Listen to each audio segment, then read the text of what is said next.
ಜೀನಾಗೆ ಸಂಪಾದಕತ್ವದಲ್ಲಿ ಜಿಎನ್ಎಸ್ news Sagar ಸುತ್ತದ ಆಚೆ ಈಚೆ ಬುಧವಾರದ news ಅಪ್ಡೇಟ್ಗೆ ತಮಗೆ ಸ್ವಾಗತ. ಮುಖ್ಯಾಂಶಗಳು. ಪ್ರಥಮ ದರ್ಜೆ ಕಾಲೇಜಿನ ವಿವಿಧ ಚಟುವಟಿಕೆಗಳ ಸಮಾರೋಪದಲ್ಲಿ ತಮ್ಮ ವಿದ್ಯಾರ್ಥಿ ಜೀವನ ನೆನಪಿಸಿಕೊಂಡ ಶಾಸಕರು. ವಿದ್ಯಾರ್ಥಿ ದೆಸೆಯಲ್ಲಿ ಶ್ರದ್ಧೆಯಿಂದ ಅಭ್ಯಾಸದಲ್ಲಿ ತೊಡಗಿಸಿಕೊಳ್ಳಲು ಶಾಸಕ ಬೇಳೂರು ಕರೆ. ಸುವಿಧಾ ಎದುರು ಪ್ರಧಾನಮಂತ್ರಿ ಜನೌಷಧ ಕೇಂದ್ರಕ್ಕೆ ಮಾಜಿ ಸಚಿವ ಹರತಾಳು ಹಾಲಪ್ಪ ಚಾಲನೆ. ಕಡಿಮೆ ದರದಲ್ಲಿ ಗುಣಮಟ್ಟದ ಔಷಧಿ ಸಿಗುತ್ತದೆ, ಸಾರ್ವಜನಿಕರು ಸದುಪಯೋಗಪಡಿಸಿಕೊಳ್ಳಲು ಹಾಲಪ್ಪ ಸಲಹೆ. ಪ್ರಾಣಿ ಜನನ ನಿಯಂತ್ರಣ ಕಾಯ್ದೆ ಕಡ್ಡಾಯ ಪರಿಪಾಲನೆಗೆ ನಗರಸಭೆಗೆ ಸುದರ್ಶನ್ ನೇತೃತ್ವದಲ್ಲಿ ಮನವಿ. ಈಗ ಸುದ್ದಿಯ ವಿವರ. ಅಂದು ಜೂನಿಯರ್ ಕಾಲೇಜಿನಲ್ಲಿ ನಡೆಯುತ್ತಿದ್ದ ಗಲಾಟೆ ದಾಂಧಲೆ ನೋಡಿ ನಾನು ದ್ವಿತೀಯ ಪಿಯುಸಿಯ ಶಿಕ್ಷಣ ಮೊಟಕುಗೊಳಿಸಿದವನು. ಅಂದು ಗುಣಮಟ್ಟದ ಶಿಕ್ಷಣ ಸಿಕ್ಕಿದರೆ ನಾನು ಬೇರೆಯದೇ ಉನ್ನತ ಸ್ಥಾನಕ್ಕೆ ಹೋಗುತ್ತಿದ್ದೆ ಎಂದು ಶಾಸಕ ಹಾಗೂ ಅರಣ್ಯ ಕೈಗಾರಿಕಾ ಅಭಿವೃದ್ಧಿ ನಿಗಮದ ಅಧ್ಯಕ್ಷ ಗೋಪಾಲಕೃಷ್ಣ ಬೇಳೂರು ತಿಳಿಸಿದರು. ಸಾಗರದ ಸರ್ಕಾರಿ ಪ್ರಥಮ ದರ್ಜೆ ಕಾಲೇಜಿನಲ್ಲಿ ಮಂಗಳವಾರ ಹಮ್ಮಿಕೊಂಡಿದ್ದ ವಿವಿಧ ಶೈಕ್ಷಣಿಕ ಚಟುವಟಿಕೆಗಳ ಸಮಾರೋಪ ಸಮಾರಂಭವನ್ನು ಉದ್ಘಾಟಿಸಿ ಅವರು ಮಾತನಾಡುತ್ತಿದ್ದರು. ಕಾಲೇಜು ಅಭಿವೃದ್ಧಿ ಸಮಿತಿ ಉಪಾಧ್ಯಕ್ಷ ಚೇತನ್ ರಾಜ್ ಕಣ್ಣೂರು ಮಾತನಾಡಿದರು. ಪ್ರಾಚಾರ್ಯ ಡಾಕ್ಟರ್ ಜಿ ಸಣ್ಣ ಹನುಮಪ್ಪ ಕಾರ್ಯಕ್ರಮದ ಅಧ್ಯಕ್ಷತೆ ವಹಿಸಿದ್ದರು. ವೇದಿಕೆಯಲ್ಲಿ Nagananda, doctor Mamata Hegde, doctor Raju BL, ಏಳಿ ಶ್ರೀಧರ್, ಗಣಪತಿ ಮಂಡಗಳಲ್ಲಿ ಇನ್ನಿತರರು ಹಾಜರಿದ್ದರು. ತಾಯಿಗಳ ಆಸೆ ಏನಂತ ಹೇಳಿದ್ರೆ, ನಮ್ಮ ಭವಿಷ್ಯದಲ್ಲಿ ನನ್ನ ಮಗ ಒಬ್ಬ ಲೀಡರ್ ಆಗಬೇಕು, ನನ್ನ ಮಗ ಒಬ್ಬ ನಾಯಕನಾಗಬೇಕು, ನನ್ನ ಮಗ ಒಬ್ಬ ಈ ತರ ನಮ್ಮ CA ಮಾಡಿದ ಅವರು ಆ ತರ CA ಮಾಡಬೇಕು, IAS ಮಾಡಬೇಕು, KS ಮಾಡಬೇಕು ಅನ್ನೋ ಭಾವನೆಗಳನ್ನು ಇಟ್ಕೊಂಡಿರ್ತಾರೆ. ಕನಸುಗಳು ನೂರಾರು ತಂದೆ ತಾಯಿಗಳಿಗೆ. ಅದಕ್ಕೋಸ್ಕರ ನಿಮಗೆ ಹಗಲು ಇಳಿದು ದುಡಿದು ಅವರ ಜೀವನದಲ್ಲಿ ಕಷ್ಟವನ್ನು ತೋರಿಸದೆ ನನ್ನ ಮಗನಿಗೆ ನಾನು ಏನಾದರೂ ಒಂದು ಹೊತ್ತಿಗೆ ಬರೀ ತಿಳಿಸಾರಲ್ಲಿ ಊಟ ಮಾಡಿದ್ರು ಪರವಾಗಿಲ್ಲ, ನನ್ನ ಮಗ ಅಲ್ಲಿ ಹೋಗ್ಬಿಟ್ಟು ಪಿಜ್ಜಾ ಬರ್ಗರಾರು ತಿನ್ಲಿ ಅಥವಾ ಕನಿಷ್ಠ ಪಾನಿಪುರಿ ಯಾರು ತಿನ್ಲಿ ಅಂತ ಬೇಡ, ತಿನ್ಲಿ ಅಂತ ಹೇಳಿ ಮನಸ್ಸು ಮಾಡುವಂತ ಹೃದಯ ಶ್ರೀಮಂತಿಗಿರುವಂತ ತಂದೆ ತಾಯಿಗಳಿದಾರಲ್ಲ, ಅದು ಕಂಡ್ರು ದೊಡ್ಡ ಗುಣ. ಅದನ್ನು ನೆನಪಿಡ್ಕೋಬೇಕು ಅಷ್ಟೇ. ಅದೇ ಇವತ್ತು ಭಾರತೀಯರ ಯುಗ. ಇವತ್ತು ನೀವು ಇವತ್ತು ಹೋಗ್ಬಿಟ್ರೆ ಬೇರೆ ದೇಶದಲ್ಲಿ ನಿಮಗೆ ಕಾರ್ಪೆಟ್ ಹಾಕಿ ಕರೀತಾರೆ, ನಿಮಗೆ ಬನ್ನಿ ಉದ್ಯೋಗ ಸೃಷ್ಟಿ ಇದೆ ನಮ್ಮಲ್ಲಿ, ಬನ್ನಿ ಭಾರತೀಯರನ್ನು ಕರೆಯುವಂತ ಇಂಥ ಯುಗದಲ್ಲಿ ನೀವು ಹುಡುಗಾಟಿಕೆ ಮಾಡಿದ ಸಣ್ಣ ತಪ್ಪಿನಿಂದ ನಿಮ್ಮ ಭವಿಷ್ಯವನ್ನ ಯಾವತ್ತೂ ನೀವು ಹಾಳು ಮಾಡ್ಕೊಳ್ಳಕ್ ಹೋಗಬಾರ್ದು ಬದಿಗಳೇ. ನಮ್ಮ ಗುರಿ ಏನಂತ ಹೇಳಿದ್ರೆ ಈ ಕಾಲೇಜಿಗೆ ಸಿಗುವಂತ ಎಲ್ಲ ಸೌಕರ್ಯಗಳು ಕೊಡುವಂತದೇ ನಮ್ಮ ಉದ್ದೇಶ. ಈಗಾಗಲೇ 2 ಕೋಟಿ ರೂಪಾಯಿ ಮೊನ್ನೆ ಬಿಡುಗಡೆ ಮಾಡಿದ್ದೀನಿ. 6 ಕೊಠಡಿಗಳು ಮತ್ತು ನೂತನ ಕೊಠಡಿಗಳು ಈಗಾಗಲೇ ನವೀಕರಣಗೊಳ್ತಾ ಇದ್ದಾವೆ. ಮತ್ತೆ ಇವೆಲ್ಲ ಯಾಕಾಗಿ ಮಾಡ್ತೀವಿ ಅಂತ ಹೇಳಿದ್ರೆ ನಿಮ್ಮ ಭವಿಷ್ಯಕ್ಕಾಗಿ. ಇವತ್ತು ಹಾಸ್ಟೆಲ್ ವಿದ್ಯಾರ್ಥಿಗಳಿಗೆ ಇವತ್ತು ರಾಜ್ಯ ಸರ್ಕಾರ ಮೊನ್ನೆ ಬಡ್ಜೆಟ್ ಅಲ್ಲಿ ಒಳ್ಳೆಯ ಕ್ವಾಲಿಟಿ ಊಟ ಕೊಡ್ಬೇಕಂತ ಹೇಳಿ ಅದಕ್ಕೂ ಸಹ ಹಣ ಬಿಡುಗಡೆ ಮಾಡಿದ್ದಾರೆ. ಈ ವರ್ಷ ಬಿಡುಗಡೆ ಆಗಿದೆ. ಈ ವರ್ಷ ಈ ಸರಿ ನಿಮ್ಮ ಬಡ್ಜೆಟ್ ಅಲ್ಲಿ ಈ ಸರಿ ಬರ್ತಾ ಇದೆ, ಬಹುಶಃ ಮೇ ನಂತರ ಬರುತ್ತೆ. ಈ ಸರಿ ಮುಂದಿನ ತಿಂಗಳಿಂದ ನಿಮಗೆ ಒಟ್ಟು ಊಟದ ಕ್ವಾಲಿಟಿನೂ ಸಹ ಒಳ್ಳೇದು ಕೊಡಬೇಕು ಮಕ್ಕಳಿಗೆ ಅಂತ ಹೇಳಿ ಇವತ್ತು ಅದನ್ನು ಸಹ ಮಾಡಿದ್ದಾರೆ.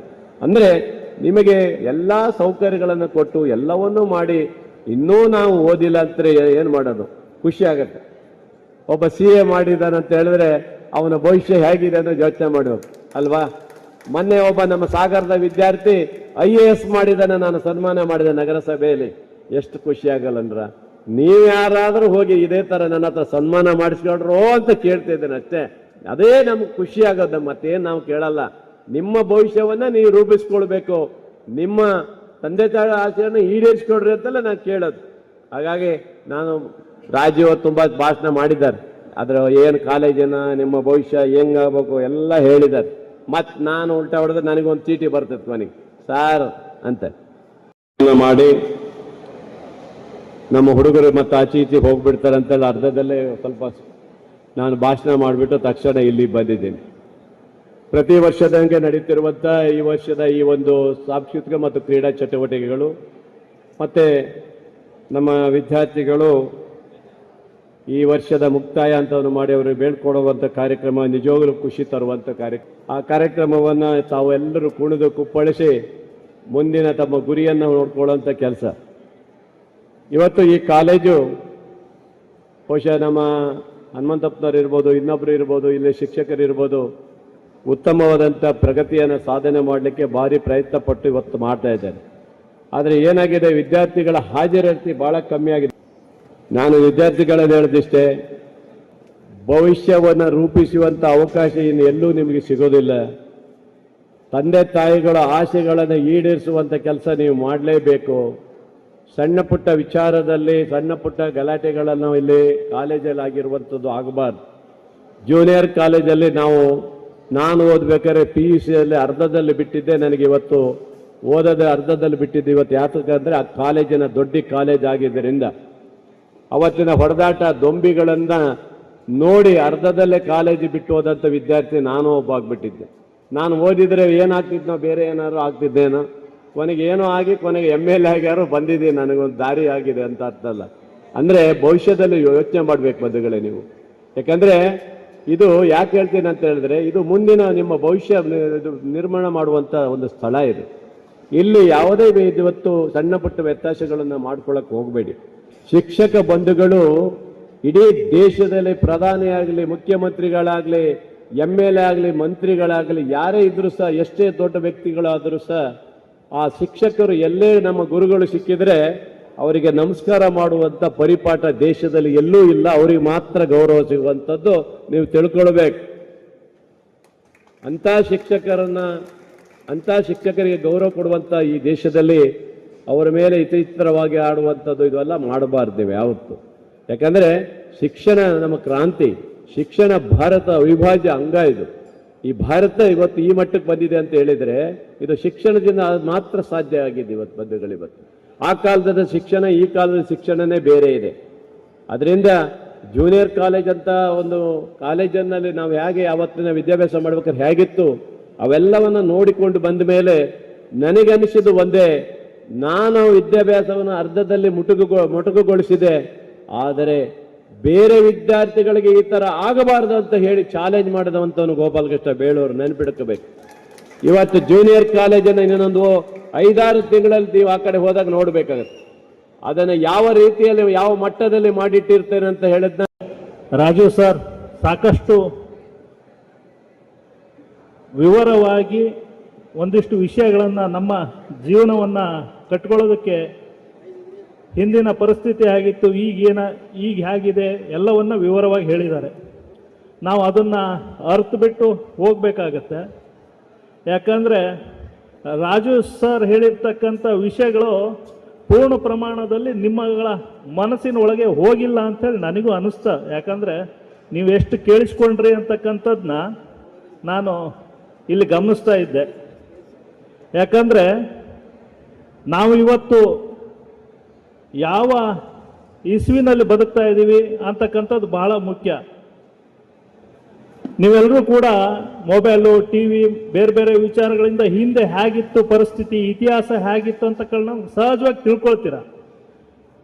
ಸ್ವಾತಂತ್ರ್ಯ ನಂತರದಲ್ಲಾದರೂ ದೇಶ ಪೂರ್ಣ ಪ್ರಮಾಣದಲ್ಲಿ ಬದಲಾಗಿದೆ ಅಂದರೆ ಸ್ವಾತಂತ್ರ್ಯ ಸಿಕ್ಕಿದೆ, ಹೌದು. ಎಲ್ಲಿಗೆ ಸಿಕ್ಕಿದೆ, ಎಷ್ಟು ಸಿಕ್ಕಿದೆ, ಹ್ಯಾಕ್ ಸಿಕ್ಕಿದೆ ಅಂತಕ್ಕಂಥದ್ದನ್ನ ಇನ್ನೂ ಕೂಡ ಚರ್ಚೆ ಮಾಡ್ತಾ ಇದ್ದೀವಿ. ಆ ಸ್ವಾತಂತ್ರ್ಯ ಯಾರಿಗೆ ಬಂತು, ಎಷ್ಟು ಜನರಿಗೆ ಬಂತು ಅನ್ನೋದು.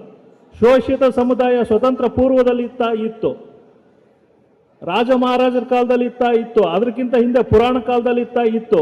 ಈಗಿಲ್ವಾ ಅಂದರೆ ಈಗಲೂ ಒಂದಿಷ್ಟು ಶೋಷಣೆ ಅಂತಕ್ಕಂಥದ್ದು ನಡೀತಾನೆ ಇದೆ.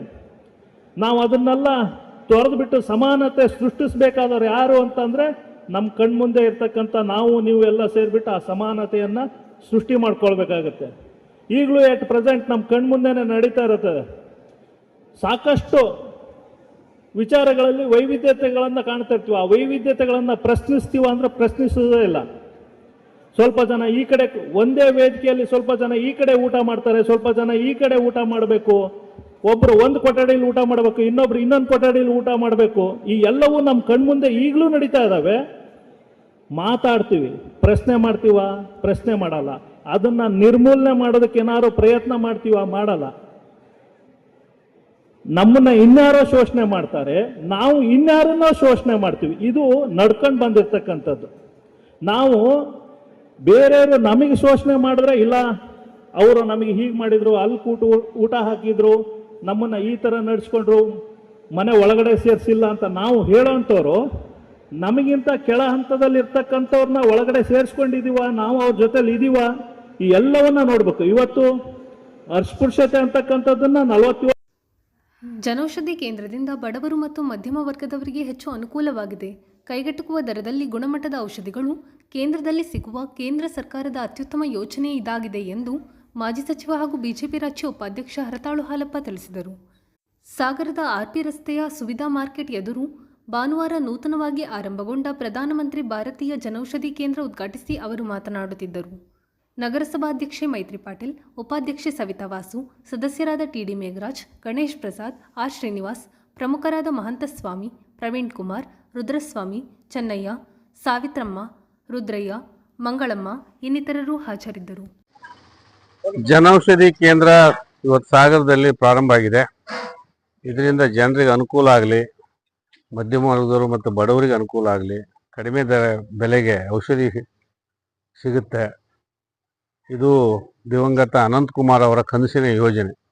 ಅವರು ಕೇಂದ್ರದಲ್ಲಿ ರಾಸಾಯನಿಕ ಮತ್ತು ಕೆಮಿಕಲ್ ಇಂಡಸ್ಟ್ರೀಸ್ ಮಿನಿಸ್ಟರ್ ಆಗಿದ್ದಾಗ ಯೋಚನೆ ಮಾಡಿ ಇದನ್ನು ದೇಶದ ಪ್ರಧಾನಿಗಳಾದಂಥ ನರೇಂದ್ರ ಮೋದಿಯವರ ಗಮನಕ್ಕೆ ತಂದರು, ಸಚಿವ ಸಂಪುಟದಲ್ಲಿ ಗಮನಕ್ಕೆ ತಂದರು.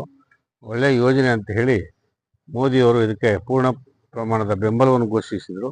ಆಗ ಅನಂತಕುಮಾರ್ ಅವರು ಇದನ್ನು ಪರಿಣಾಮಕಾರಿಯಾಗಿ ಜಾರಿಗೆ ತರೋ ಪ್ರಯತ್ನ ಮಾಡಿದರು. ಅವರನ್ನು ಈ ಸಂದರ್ಭದಲ್ಲಿ ನೆನೆಸ್ಕೊಳ್ತೇನೆ. ಜನರು ಈ ಉಪಯೋಗವನ್ನು ಪಡಿಬೇಕು. ಮತ್ತು ಡಾಕ್ಟ್ರುಗಳು ಯಾವುದೇ ಖಾಸಗಿಯವರು ಇರಲಿ ಮತ್ತು ಸರ್ಕಾರದವರು ಇರಲಿ, ಸರ್ಕಾರಿ ನೌಕರ ಡಾಕ್ಟ್ರು ಇರಲಿ, ಅವರು ಇದನ್ನು ರೆಕಮೆಂಡ್ ಮಾಡಬೇಕು ಅಂತ ನಾನು ವಿನಂತಿ ಮಾಡ್ತೇನೆ. ಇದರಿಂದಾಗಿ ಜನರಿಗೆ ಭಾಳ ಅನುಕೂಲ ಆಗ್ತದೆ. ಕಡಿಮೆ ಬೆಲೆಗೆ ಔಷಧಿಗಳು ಸಿಗಬೇಕು. ಸುಮಾರು 100 ರೂಪಾಯಿ ಇರೋಂಥದ್ದು ಬರೀ 16-18 ರೂಪಾಯಿಗೆ ಸಿಗುತ್ತೆ. 15 ರೂಪಾಯಿ ಅಂತಲೂ ಹೇಳ್ತಾರೆ. ಅಂದರೆ ಅಷ್ಟು ಕಮ್ಮಿಗೆ ಸಿಗ್ತಾ ಇದೆ. ಅದನ್ನು ಉಪಯೋಗ ಪಡಿಬೇಕು ಅಂತ ಸಾರ್ವಜನಿಕರು ವಿನಂತಿ ಮಾಡ್ತೇನೆ. ಸಾಗರದಲ್ಲಿ ಇದು 3ನೇ ಕೇಂದ್ರ ಅಂತ ಕಾಣ್ತದೆ. ಇದು ಹೆಚ್ಚು ಪ್ರಚಾರಕ್ಕೆ ಬರಲಿ. ನಮ್ಮ ಕಾರ್ಯಕರ್ತರ ಮುಖಂಡರಿಗೂ ಹೇಳ್ತೇನೆ ಮತ್ತು ದೇಶವಾಸಿಗಳಿಗೂ ಹೇಳ್ತೇನೆ, ದಯವಿಟ್ಟು ಇದ್ರ ಪ್ರಚಾರ ಮಾಡಿ ಜನರಿಗೆ ತಿಳಿಸುವ ಹಾಗೆ ಹೇಳಿ. ಜನ ಗೊತ್ತಿಲ್ಲದೆ ಎಲ್ಲೆಲ್ಲೋ ಹೋಗಿ ಔಷಧಿ ತಗೋತಾರೆ. ಇಲ್ಲೂ ಕೂಡ ಒಳ್ಳೆಯ ಔಷಧಿ ಸಿಗುತ್ತೆ. ಸರ್ಕಾರದ ಸಪ್ಲೈ ಇರುತ್ತೆ, ಗ್ಯಾರಂಟಿ ಸಪ್ಲೈ ಇರುತ್ತೆ, ಕ್ವಾಲಿಟಿ ಇರುತ್ತೆ, ಕಾಂಪ್ರಮೈಸ್ ಮಾಡ್ಕೊಬೋದಿಲ್ಲ ಸರ್ಕಾರ. ಹಾಗಾಗಿ ಇದನ್ನು ಯಶಸ್ವಿಗೊಳಿಸಬೇಕು. ಸಾರ್ವಜನಿಕರು ಉಪಯೋಗ ಪಡಿಬೇಕು ಮತ್ತು ಈ ಅಂಗಡಿ ಮಾಲೀಕರಿಗೂ ಕೂಡ ಒಳ್ಳೆಯದಾಗಲಿ. ಒಳ್ಳೆಯ ಡಿಫಾರ್ಮ ಮಾಡಿದವರಿಗೆ ಒಂದು ಉದ್ಯೋಗವೂ ಆಗ್ತದೆ. ಹಾಗಾಗಿ ಪ್ರಾಣಿ ಜನನ ನಿಯಂತ್ರಣ ನಿಯಮ 2001 ಕಡ್ಡಾಯವಾಗಿ ಪಾಲಿಸುವಂತೆ ಒತ್ತಾಯಿಸಿ ಬುಧವಾರ ಕರುಣಾ ಆನಿಮಲ್ ರೆಸ್ಕ್ಯೂ ಕ್ಲಬ್ ಸದಸ್ಯರು ನಗರಸಭಾ ಪೌರಾಯುಕ್ತ ಎಚ್.ಕೆ. ನಾಗಪ್ಪ ಅವರಿಗೆ ಮನವಿ ಸಲ್ಲಿಸಿದರು. ಈ ಸಂದರ್ಭದಲ್ಲಿ ಕೆ.ಎಸ್. ಸುದರ್ಶನ್, ಗಿರೀಶ್ ಗೌಡ, ರಾಧಾಕೃಷ್ಣ ಹೆಬ್ಬಾರ್, ರಾಜೇಶ್, ಸ್ವರೂಪ್ ಇನ್ನಿತರರು ಹಾಜರಿದ್ದರು. ಇದು ಬುಧವಾರದ ಸಮಗ್ರ ಸುದ್ದಿ. ನಿರಂತರ ಸುದ್ದಿಗಾಗಿ ನೋಡ್ತಾ ಇರಿ GNS ನ್ಯೂಸ್. ನಮಸ್ಕಾರ.